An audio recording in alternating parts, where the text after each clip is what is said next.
नमस्कार फ्रेंड्स, एक बार फिर से स्वागत है हमारे यूट्यूब चैनल सिविलाइजेशन में।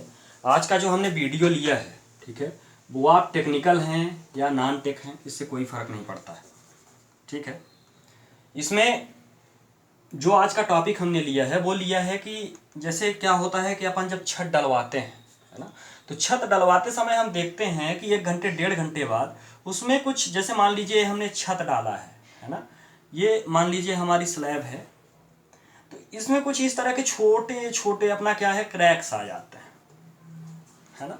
तो इस पे हमने ये टॉपिक कवर किया है अपना। इस क्रैक को रोकने के लिए अपन क्या क्या कर सकते हैं और ये क्रैक क्यों आते हैं, है ना, इसलिए ये टॉपिक हमने बनाया है आज। तो इसका कुछ रीजन है। ये जो क्रैक्स, ऐसा नहीं है कि हम इसको नहीं रोक सकते, ठीक है। तो इस चीज़ को अपन समझेंगे कि ये क्रैक्स क्यों आते हैं, जो ये क्रैक छत पे डेवलप होते हैं क्यों होते हैं, ठीक है। तो इस चीज़ को जानने के लिए आप वीडियो में लास्ट तक बने रहें। सारे पॉइंट्सों पे आज इसमें हम चर्चा करेंगे कि कोई भी छत यदि हम डालते हैं, गांव हो, शहर हो, कहीं भी हो, छत तो हर जगह डलता है, ठीक है। घर बनाते वक्त, घर का जब हम छत डालते हैं तो उस कंडीशन में क्रैक्स जो डेवलप होता है वो क्यों होता है, ठीक है। तो आइए वीडियो को स्टार्ट करते हैं, लास्ट तक देखें, समझ में आएगा। पहला पॉइंट हमने लिया है इसमें, जो अपना फर्स्ट पॉइंट है वो है टेम्परेचर।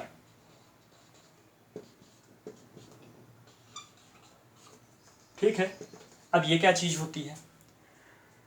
टेम्परेचर मतलब अपना क्या होता है, वातावरण का टेम्परेचर ज्यादा गर्म ना हो, ठीक है। वातावरण इन द सेंस, गर्मी के दिन में हम क्या करते हैं, जब गर्मी के दिन में ज्यादा गर्मी भरे उसमें टेम्परेचर में जो है ज़्यादा गर्म टेम्परेचर, जैसे 40 45 50 पहुंच गया है, 45 48 पहुंच जाता है गर्मी में अपने यहाँ का टेम्परेचर, तो उस कंडीशन में यदि हम छत डालते हैं तो अपनी छत क्या होती है, इस तरह से क्रैक मार जाती है।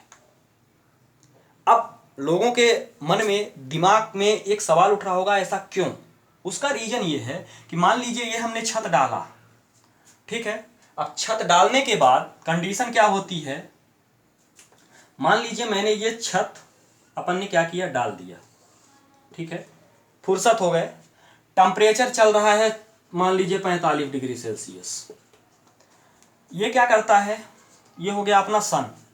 जब गर्मी आएगी या ज़्यादा गर्म टेम्परेचर रहेगा तो कंडीशन क्या होगी कि जो इसका वाटर है छत का, वो कुछ इस डायरेक्शन में उड़ेगा, भाप बन के उड़ जाएगा, ऊपर चला जाएगा।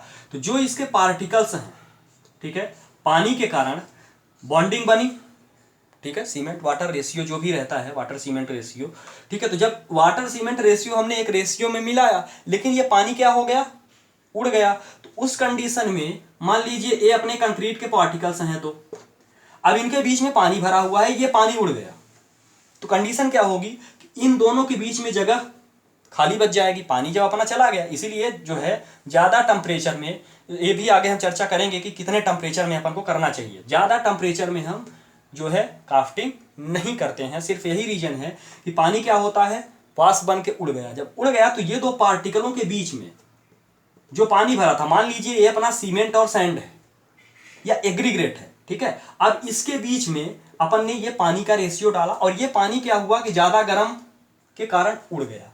तो उस कंडीशन में जो ये पानी की खाली जगह बचती है, वही अपन को क्रैक्स के रूप में दिखाई देती है, ठीक है।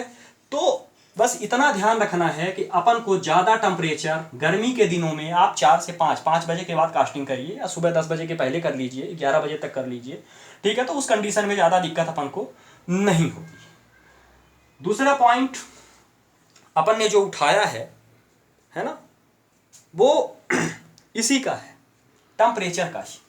सेकेंड पॉइंट भी हमने इसी पे चर्चा करूंगा, कंक्रीट टेम्परेचर। अभी तक तो ये अपना क्या था, ये वातावरण का टेम्परेचर था। अब अपन कंक्रीट टेम्परेचर, अब मान लीजिए अपने कंक्रीट का टेम्परेचर ज़्यादा हो गया। जो अपन कंक्रीट का टेम्परेचर रखते हैं वो रखते हैं 26 to 37 या 38 या 36, कुछ भी ले लीजिए, मतलब 26 से 36, ठीक है। इतने डिग्री सेल्सियस पे अपन क्या करते हैं, कंक्रीट का टेम्परेचर यदि इतना रहता है तो अपन कास्टिंग कर सकते हैं। यदि मान लीजिए कंक्रीट का टेम्परेचर इससे ज़्यादा हो गया, 36 से, या मान लीजिए 40 क्रॉस हो गया, क्योंकि वातावरण का टेम्परेचर, ठीक है, वातावरण का टेम्परेचर यदि 40-45 पहुंचा तो स्वाभाविक है कंक्रीट गर्म होगा। उस कंडीशन में हमको क्या करना है या क्या करते हैं, उस कंडीशन में हम कुछ नहीं करते, उसमें आइस मिला के उसको ठंडा करते हैं कंक्रीट को। यदि अब ऐसा है कि नहीं अभी कास्टिंग करनी है, ठीक है, कई सिचुएशंस ऐसी आ जाती हैं कि अभी करना है, उस कंडीशन में हम कुछ नहीं, उसमें कंक्रीट में आइस मिला के कंक्रीट को क्या करते हैं, ठंडा करते हैं। ठीक है। थर्ड, आपको क्या ध्यान रखना है, वाटर सीमेंट रेशियो। ठीक है, यह है वाटर सीमेंट रेशियो।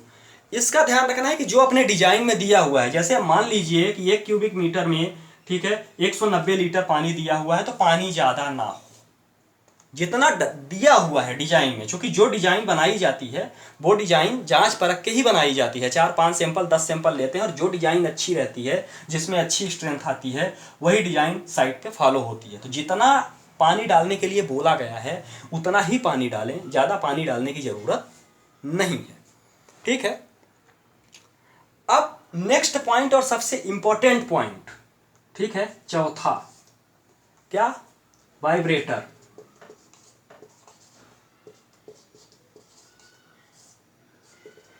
इसमें बहुत सारे लोगों को सवाल था कि ज़्यादा से ज़्यादा वाइब्रेटर चलाओ, जितना हो सके उतना वाइब्रेटर चलाओ, ये करो वो करो। जी नहीं, इस पर अपन जो है चर्चा करेंगे कि कितना वाइब्रेटर अपन को ज़्यादा से ज़्यादा चलाना चाहिए।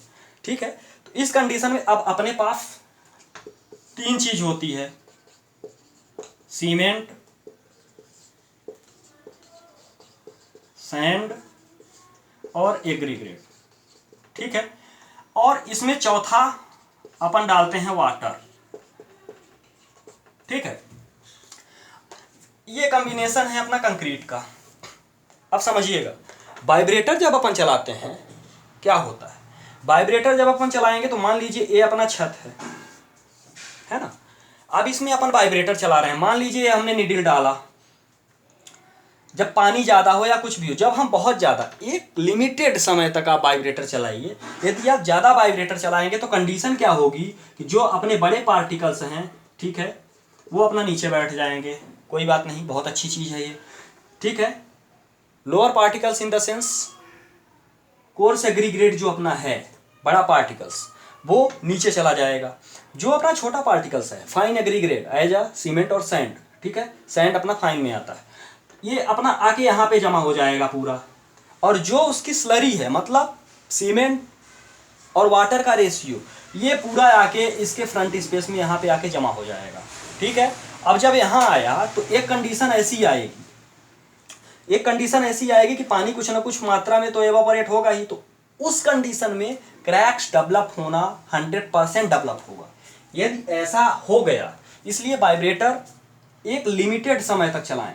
यदि आपको क्रैक से बचना है तो ज़्यादा वाइब्रेटर नहीं चलाना है, सिर्फ उतना चलाना है जितने में मटेरियल अपना सेट हो जाए बस। ठीक है। ज़्यादा से ज़्यादा वाइब्रेटर चलाने की ज़रूरत नहीं है यदि आपको क्रैक से, इस चीज़ से बचना है तो। ठीक है। 5वां पॉइंट,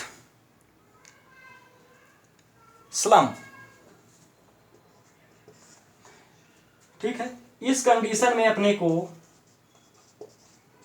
क्या करना है, इस कंडीशन में अपन को सिर्फ एक ही चीज याद रखनी है कि यदि मान लीजिए कि पहले लॉट में स्लम अपना गया है 159, तो दूसरे लॉट में वैल्यू इसके आसपास ही लाइज करे। ठीक है। ये नहीं कि अब ये 159 गया है तो ये इसको आप 110 कर दो या इसको आप 190 कर दो, ऐसा नहीं, इसके आसपास ही वैल्यू लाइज करनी चाहिए। ठीक है। नहीं तो क्रैक्स डेवलप होना तय है, उस पर क्रैक आएगा ही आएगा यदि इन दोनों में चेंजिंग हो गई तो। अब ये सारी चीज़ें टेक्निकल भाषा है तो ये टेक्निकल के ही समझ में आएगी, है ना। लेकिन अब जो अपना 6वां पॉइंट हमने लिया है, ठीक है, जो हमने 6वां पॉइंट लिया हुआ है, टेम्परेचर तो ऑलरेडी हमने बता दिया है। ठीक है। अब जो 6वां पॉइंट होता है वो जब अपन एक तरह से कहें, जो अपन स्टील डालते हैं साइड पे, ठीक है, ठीक है, तो स्टील फ्री ऑयल,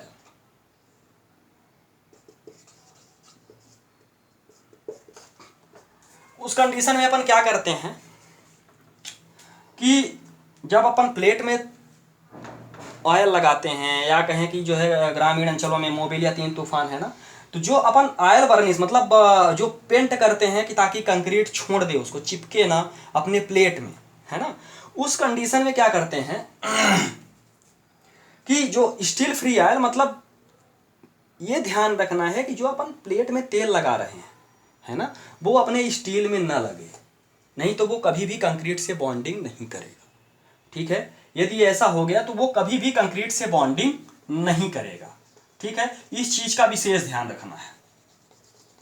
अब अपना जो नेक्स्ट पॉइंट है फतवा, ठीक है, ये सैंड से रिलेटेड है, समझ में आई बात, सैंड से रिलेटेड है। ठीक है, और ये क्या है, ये है सिल्ट कंटेंट।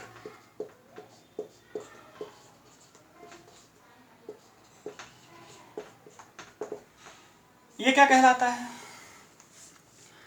ये कहलाता है कि जो अपने सैंड में मतलब बालू में जो कचरा की मात्रा है, सिल्ट की मात्रा है, ठीक है, वो कितनी है, मैक्सिमाइज 8% से ऊपर नहीं होनी चाहिए एज अ टेस्ट रिजल्ट। यदि आपको टेस्ट की ज़रूरत होगी तो बताइएगा, मैं इसका भी वीडियो बना के डाल दूंगा कि ये सिल्ट कंटेंट का टेस्ट अपन कैसे करते हैं। मैंने एक वैल्यू बता दिया है कि 8% से ऊपर इम्प्यूरिटी, है ना, 8% से ऊपर सिल्ट सैंड में नहीं होना चाहिए। नहीं तो क्या होता है, सिल्ट मतलब होता है, आप समझ लो एक तरह से कचरा, ठीक है, मिट्टी। ठीक, उस कंडीशन में क्या होगा कि अब सीमेंट कभी भी मिट्टी के साथ बॉन्डिंग नहीं करता है। आप देखते हैं कि जहां भी मिट्टी के साथ सीमेंट आप डालते हैं तो सीमेंट क्या करता है, छोड़ देता है ना, वो कभी भी बॉन्डिंग नहीं करता है।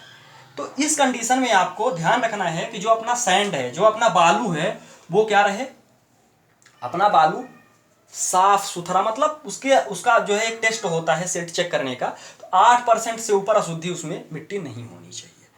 अब अगला और लास्ट पॉइंट जो मैं चर्चा कर रहा हूं, इतने पॉइंट तो आपको समझ में आ गए होंगे। लास्ट पॉइंट हम चर्चा करेंगे स्टेजिंग की। ये क्या होगा, स्टेजिंग क्या कहलाता है, स्टेजिंग कहलाता है कि जो अपन अटरा पटरा लगाए हैं, जो ये वर्टिकल बल्लियां लगी हुई हैं पटरे के सपोर्ट के लिए, या कहें कि जो है अपना शटरिंग और शटरिंग के सपोर्ट के लिए, वर्टिकल एज अ शटरिंग, ठीक है, और हॉरिजॉन्टल एज अ सेंटरिंग, इन दोनों के सपोर्ट के लिए जो अपन ये बल्लियां लगाते हैं उसको बोलते हैं स्टेजिंग। ठीक है, ये जो स्टेजिंग लगी हुई है, कभी कभी हम देखते हैं कि कहीं देखा यहाँ ईंटा लगा दिए, यहाँ जो है अपना सरफेस बराबर नहीं किए, कुछ भी रख दिए, ठीक है, उस कंडीशन में क्या होगा, उस कंडीशन में होगा ये कि यदि मान लीजिए यहाँ से आपने कंक्रीट कॉस्टिंग करना चालू किया, तो ये बल्लियाँ क्या होंगी, या तो ये लचकेंगी या ये इधर अंदर जाएंगी। उस कंडीशन में अपना छत कुछ ऐसे ऐसे होगा, उसमें भी अपना क्रैक्स डेवलप होने का बहुत चांस रहता है। तो इन सारी चीज़ों का अपन को ध्यान रखना है। पहला, दोनों का टेम्परेचर, वातावरण और कंक्रीट, वाटर सीमेंट रेशियो आपका ज़्यादा पानी नहीं होना चाहिए। होता क्या है कि कंडीशन ये रहती है कि लेबर अपनी मेहनत बचाने के लिए ज़्यादा पानी डाल दो, ठीक है, उस कंडीशन में क्या होगा, उनके लिए तो ठीक है ना, वो तो अपने लिए ठीक है, भैया ज़्यादा पानी डाल दो, कोई दिक्कत नहीं है, मटेरियल अपने आप बहता चला जाएगा, वाइब्रेटर चला दिए, फिर फुर्सत हो गए। उस कंडीशन में जो है क्या होता है कि जो उसकी स्लरी मटेरियल या ज़्यादा पानी डाल दिए तो उसका जो सीमेंट, ठीक है, सीमेंट और वाटर ऊपर आके बैठ गया, ठीक है, और जो अपना कोर्स एग्रीगेट का कंपोनेंट है, ठीक है, वो नीचे चला गया। उस कंडीशन में भी क्रैक्स अपना डेवलप हो जाता है। वाइब्रेटर उतना चलाए जितने में मटेरियल सेट हो जाए, ज़्यादा स्लरी ऊपर लाने की जरूरत नहीं है। सेम कंडीशन स्लम्प की होती है कि स्लम्प की जो वैल्यू है, जो भी आ रहा है, ये तो मैंने एक टेंटेटिव उदाहरण लिया है, जो भी आ रहा है आपको स्लम्प वैल्यू ज़्यादा इधर उधर नहीं करनी है कि एक की 10 आ रही है दूसरे की आप 40 कर दो, एक की 159 आ रही है दूसरे की आप 111 कर दो, नहीं, वैल्यू उससे मैक्सिमाइज लाइज करनी चाहिए।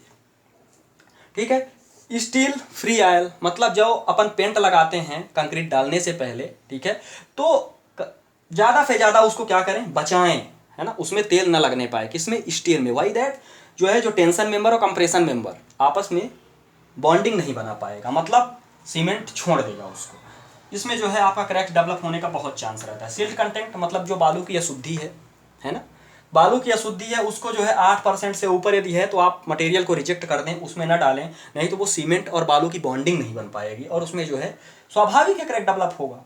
और ये जो स्टेजिंग है, स्टेजिंग का भी वही मसला है, स्टेजिंग इन द सेंस कि आपकी जो बल्लियाँ लगी हुई हैं, पटरे के सपोर्ट में वो बल्ली प्रॉपर लगी रहनी चाहिए, वो हिलनी डुलनी नहीं चाहिए कि अपन कंक्रीट डालना स्टार्ट किया और पता चला कि बल्ली हिलना स्टार्ट हो गई, ठीक है, ये धंसना नीचे स्टार्ट हो गई, लोड आएगा, स्वाभाविक है, कंक्रीट का लोड तो होता है यार, तो वो नीचे न जाए। बहुत बहुत धन्यवाद। ठीक है, ये जो वीडियो हमने लिया है वो क्रैक्स इन स्लैब लिया हुआ है। आशा करता हूँ वीडियो पसंद आया होगा। बहुत बहुत धन्यवाद।